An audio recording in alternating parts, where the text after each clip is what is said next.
ਅੱਜ ਦੀਆਂ ਖਬਰਾਂ ਵੱਲ ਚਲੀਏ ਤੇ ਇੱਕ ਜੋ ਇਜ਼ਰਾਈਲ ਤੋਂ ਖਬਰ ਆ ਰਹੀ ਹੈਗੀ ਆ, ਕਹਿੰਦੇ ਭਈ ਇਜ਼ਰਾਈਲ ਵਾਲਿਆਂ ਨੇ ਇੱਕ ਵਾਰੀ ਫੇਰ ਗਾਜ਼ਾ ਦੇ ਵਿੱਚ ਸਟ੍ਰਾਈਕ ਕਰਨਾ ਸ਼ੁਰੂ ਕਰ ਦਿੱਤਾ ਆ। ਕਹਿੰਦੇ ਇੱਕ ਦੂਜੇ ਤੇ ਬਲੇਮ ਕਰ ਰਹੇ ਆ, ਇਜ਼ਰਾਈਲ ਵਾਲੇ ਹਮਾਸ ਤੇ ਕਰ ਰਹੇ ਆ, ਹਮਾਸ ਵਾਲੇ ਇਜ਼ਰਾਈਲ ਤੇ ਕਰ ਰਹੇ ਆ ਤੇ ਇਸ ਬੰਬਾਰਡਮੈਂਟ ਦੇ ਵਿੱਚ 9 ਜਾਣਿਆਂ ਦੀ ਆਲਰੇਡੀ ਜਿਹੜੀ ਮੌਤ ਆ, ਉਹ ਹੋ ਚੁੱਕੀ ਹੈਗੀ ਆ। ਤੇ ਕਾਫੀ ਲੋਕ ਜਿਹੜੇ ਆ ਉਹ ਫੱਟੜ ਵੀ ਹੋਏ ਹੈਗੇ ਆ। ਇਜ਼ਰਾਈਲ ਦੇ ਪ੍ਰਾਈਮ ਮਿਨਿਸਟਰ ਬੈਂਜਾਮਿਨ ਨੈਤਨਯਾਹੂ ਨੇ ਕਿ ਪਾਵਰਫੁਲ ਅਟੈਕ ਜਿਹੜੇ ਆ ਉਹ ਆਰਡਰ ਕੀਤੇ ਆ। ਜਦੋਂ ਇੱਕ ਕੋਫਨ ਨੂੰ ਹੈਂਡਓਵਰ ਕੀਤਾ ਗਿਆ ਸੀ ਹਮਾਸ ਦੇ ਰਾਹੀਂ, ਉਹਦੇ ਵਿੱਚ ਇਹ ਦੱਸਿਆ ਗਿਆ ਵੀ ਜਿਹੜੀ ਉਹ ਬੋਡੀ ਸੀ, ਉਹ ਕਿਸੇ ਹੋਰ ਦੀ ਸੀ, ਉਹ ਜਿਹਦੀ ਦੱਸਿਆ ਸੀ ਉਹਦੀ ਨਹੀਂ ਸੀਗੀ।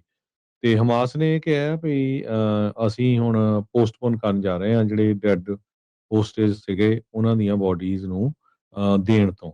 ਤੇ ਯੂਐਸ ਨੇ ਇਹ ਬਰੋਕਰ ਕੀਤੀ ਸੀ ਡੀਲ ਉਹਨਾਂ ਦੇ ਵਿੱਚ।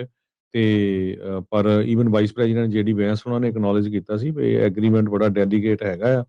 ਤੇ ਇਹਦਾ ਮਤਲਬ ਇਹ ਨਹੀਂ ਹੈ ਵੀ ਇੱਥੇ ਮਾੜੀ ਮੋਟੀ ਜਿਹੜੀ ਸਕਰਮਿਸ਼ਸ ਹੋਣਗੀਆਂ, ਖਿੱਚਾਤੂਈ ਹੋਊਗੀ। ਸੋ ਪਰ ਇੱਕ ਵਾਰੀ ਫੇਰ ਜਿਹੜਾ ਇਜ਼ਰਾਈਲ ਵਾਲਿਆਂ ਨੇ ਗਾਜ਼ਾ ਦੇ ਵਿੱਚ ਜਿਹੜੀ ਬੰਬਾਰਡਮੈਂਟ ਸ਼ੁਰੂ ਕੀਤੀ ਹੈਗੀ ਆ। ਜੀ।